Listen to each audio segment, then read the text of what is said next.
ก็เนียบครัวซาเติบយើងត្រូវបែកគ្នាឬមកពីកម្ពីពីจีนមកបែដងឈឺពេលដែលគ្មានតតនតែក៏ត្រូវបង្ខំកាន់ចិនស្នេហាគ្រួសារបំបែកបំបានៅពេលដែលយើងនេះពេញស្រឡាហើយអ្វីក៏មានមកចាញ់មិនយ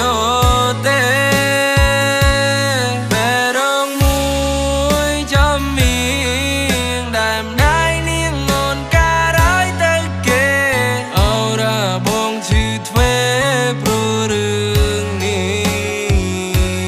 ចង់បន្តវាសនាដែលចាឲ្យទៀវឃ្លាឆ្ងាយឲ្យទុំបងដេកខ្វល់ខ្វាយរួយអាងណាបែរងអើយបែរងដែលគ្មានអ្នកជីបានចង់ក្រោយបងឈឺផ្សារੂលែងមា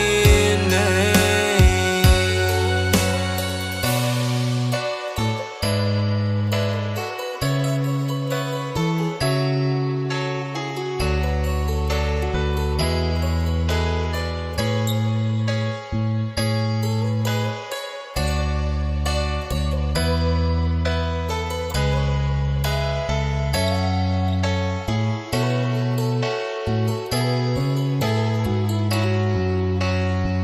ស្នេហាគ្រួសារបំបែកបំបានៅពេលដែលយើងនេះពេញស្រឡា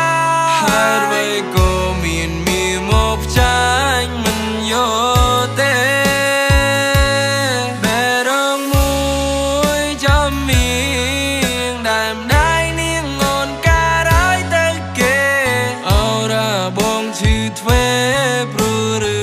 ងនេះចង់បន្តវាសនាដែលចាឲ្យទៀវឃ្លាឆ្ងាយឲ្យទុំបងដេកខ្វល់